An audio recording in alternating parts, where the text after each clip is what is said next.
কিয়ামত দিবসে সব চাইতে কম আযাব যাকে দেওয়া হবে, তার পায়ের নিচে একটা কয়লা রাখা হবে জাহান্নামের, তার মস্তিষ্ক টকবক টকবক করে জ্বলবে, তার মস্তিষ্ক টকবক টকবক করে জ্বলবে।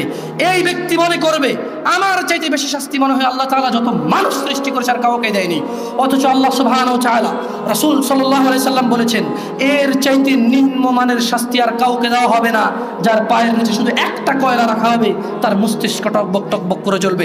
আল্লাহ সুবহানাহু ওয়া তাআলা বলেন ইউবাসসিরুনহুম, ও মুহাম্মদ সাল্লাল্লাহু আলাইহি সাল্লাম আপনি দেখবেন অপরাধীরা যারা ঘুষ নিয়ে ব্যস্ত, সুদ নিয়ে ব্যস্ত, জিনা নিয়ে ব্যস্ত, মদ নিয়ে ব্যস্ত, জুয়া নিয়ে ব্যস্ত, মিথ্যা নিয়ে ব্যস্ত, আযানকে পরোয়া করে না, সালাকে পরোয়া করে না, বেনামাজি হওয়াকে কুফরি মনে করে না। ইউবাসসিরুনহুম, আপনি দেখবেন ইয়াওয়াদুল মুজরিম, এই অপরাধীগুলো লাউ ইফতাদি মিন আযাবি ইয়াউমিযিন বিবানি, তারা আল্লাহকে বলবে ইয়া আল্লাহ, ইয়া আল্লাহ এই ছেলেকে নিয়ে নেন, ইয়া আল্লাহ এই ছেলেকে জাহান্নামে দিয়ে দেন, আমার মুক্তিপণ হিসেবে আমি ছেলেকে দিয়ে দিলাম, আমাকে আজকে আপনি জাহান্নামের আগুন থেকে বাঁচিয়ে দেন।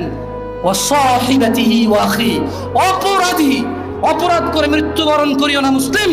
এজন্য আমি বক্তব্যের শুরুতে বলেছিলাম ওয়ালা তামুতুন্না ইল্লা ওয়া আনতুম মুসলিমুন, মুসলমান হওয়া ছাড়া মরিও না, খবরদার মুসলমান হওয়া ছাড়া মরিও না।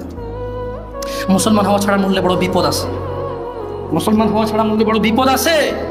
ইউবাসসিরুনহুম ইয়াওয়াদুল মুজরিমু লাউ ইফতাদি মিন আযাবি ইয়াউমিযিন বিবানি, সেদিন অপরাধী আল্লাহকে মুক্তিপণ হিসেবে দিতে চাইবে তার ছেলেকে, এত আদরের ছেলে যার জন্য এত আয়োজন, যার আকিকায় 10টা গরু জবে হয়, যার জন্মদিনে সিনেমার নায়ক নায়িকা এসে অংশগ্রহণ করে, যার জন্মদিনে কোনো মসজিদ মাদ্রাসায় সে দান করে, যে খুন করে আসলে সে বলে আমার ছেলে নির্দোষ, সবচেয়ে বড় উকিলকে হায়ার করে।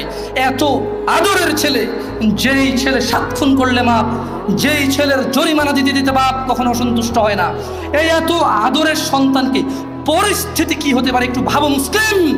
মা নিজের মেয়েকে এভাবে ব্যবহার ছেড়ে দেবেন না।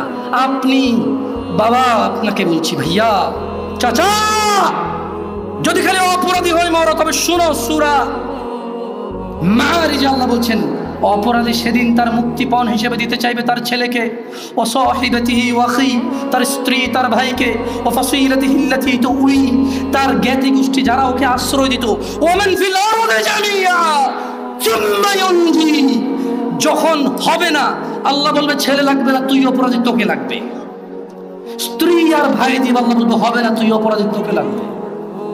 জ্ঞাতি গোষ্ঠী যারা অন্যায় করলে আশ্রয় দিত, আরে যা বেটা কইরাল আমি আছে, এই বেটা আমি আছি না তুই যা, এই লোকগুলা এগুলাকে দিয়ে দিবে আল্লাহদেরকে নিয়ে যাও, এরা আমাকে আশ্রয় দিত অন্যায় করলে, আল্লাহ বলবে যে না তোকে লাগবে।